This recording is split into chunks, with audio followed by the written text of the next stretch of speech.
Hey, howdy, and a big welcome back to Clem Hawks, folks. I'm Yak, ready to take you through today's NHL trade rumor offering. And this one ain't new. This ain't nothing special. This is just one of those all summer pop up, pop down, pop up, pop down kind of trade rumors that as things develop all off season, things tend to just crop up over time, dissipate with time, come back with time, and dissipate with time yet again. And this one, if you haven't figured out what I'm talking about, you saw the title, you clicked on the title of the video. So unless you're one of Clem's subscribers that just pops into every single video, yes, you know that we're talking about Milan Lucic back to the Boston Bruins via trade from the Calgary Flames. I mean, the Flames have literally lost everybody that makes big money. Why not Milan Lucic, right? 100%. However, folks, take the next 5-10 minutes. What I'm going to ask you here, I haven't asked in a little bit. Take the next 5-10 minutes. Consider subscribing to us here on Clem Hawks. We talk NHL trade rumors, NHL trade ideas, MLB rumors, MLB history videos, whatever you want to know. We got it covered for baseball and hockey. That said, folks, Milan Lucic back to the Boston Bruins. It is a logistical nightmare for both the Flames and Bruins. And that does not just mean the Milan Lucic contract is the problem. It simply means there is a ton of overhead space that has to be created by the Bruins, a bunch of cap figuring by the Flames, depending on what the Bruins do to send back to make the cap work, and of course the fact that there is the logistical nightmare of potentially adding LTIR cap space to make this work. And I will propose, and the reason this video is being done, it is very simple to do a video based on a rumor. It is much harder to propose something and put yourself out there in a sense that, hey, for this to work, here's how I see it playing out, and then potentially knocking things down. And the big thing, I've done this over on Dolany TV talking about Patrick Kane to the Edmonton Oilers, right? As soon as it came up that Patrick Kane, because of the rebuild at the draft, may not be interested in staying in Chicago, I was very quick to discuss Patrick Kane to the Edmonton Oilers. Lo and behold, by the end of the weekend, the turn of the Monday, Patrick Kane to the Oilers was in fact something that was discussed between both general managers. So, I'm going to put that Dolany TV YouTube hat on and tell you this. We saw via Lego Rocks here on YouTube, if you follow the NHL YouTube space, which I have the analytics of Clem Hawks. Yes, you do if you're watching this video. I can tell you that you have seen the video crop up over the past little week that Max Pacioretty is pretty much done for the season as far as it looks like already due to tearing his ACL, I believe it is. Like I said, I've been on course all week. My details in the NHL are kind of shady, so don't plate me for that. It's not a problem that I'm sitting here saying this, but it's one of those issues here where now all of a sudden he becomes a guy that was traded for nothing, and somehow the Carolina Hurricanes are going to be able to flip him for immeasurable return. 100% profit return on Max Pacioretty for a player that can't play this season. That is the weird, stupid cap reality we live in with LTIR, where Max Pacioretty, the player, the hockey player that was supposed to suit up for the Carolina Hurricanes, comes in as a nothing return player. And that's something we've seen crop up over the past 2 years in the NHL. No return trades. However, now, because he's an LTIR candidate, his value in this market, in terms of draft picks, in terms of prospect capital, went through the roof. Not necessarily like you're talking about trading Shane Wright for him kind of deal. No, we're talking about he has more value than no value.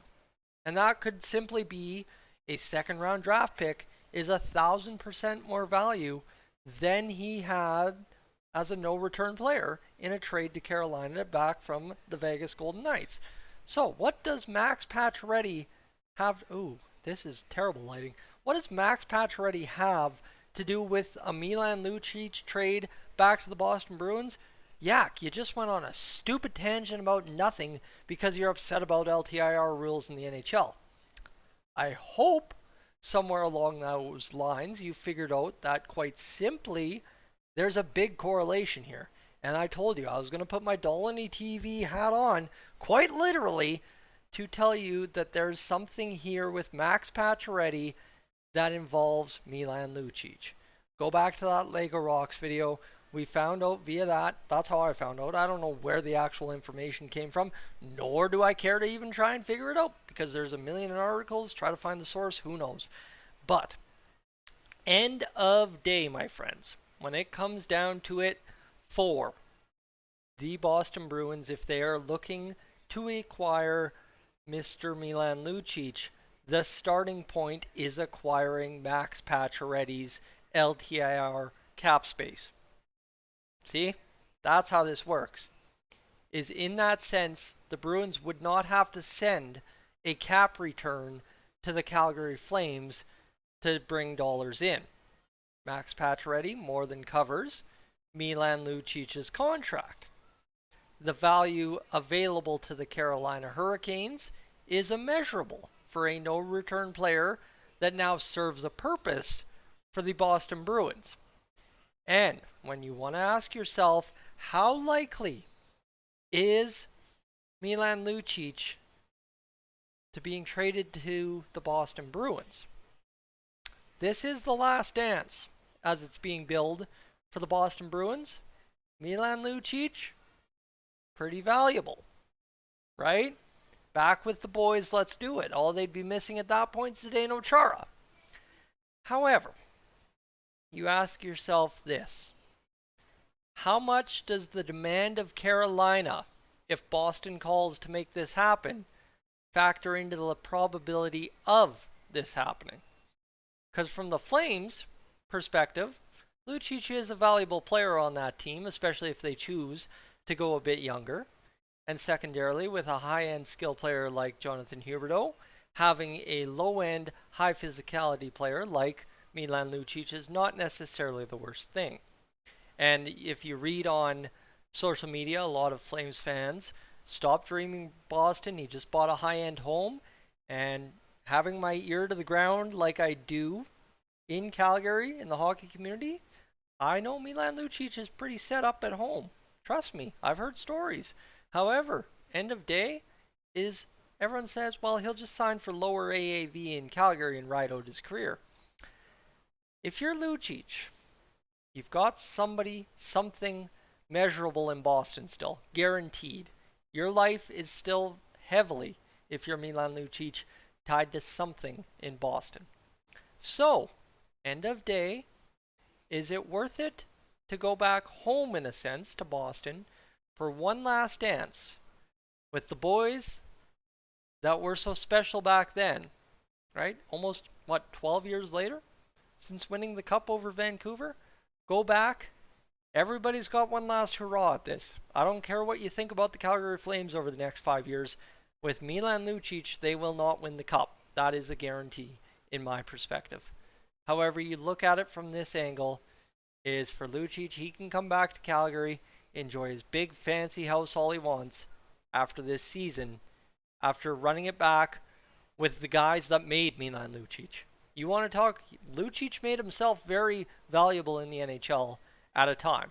A $6 million player, in fact, when he signed for 6 years with the Edmonton Oilers, or whatever it was. However, crack it down to this.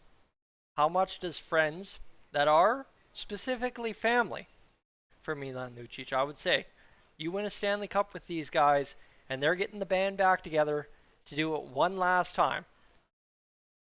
You know, trade clauses, anything, that's waived. That's not even a thought in Lucic's mind.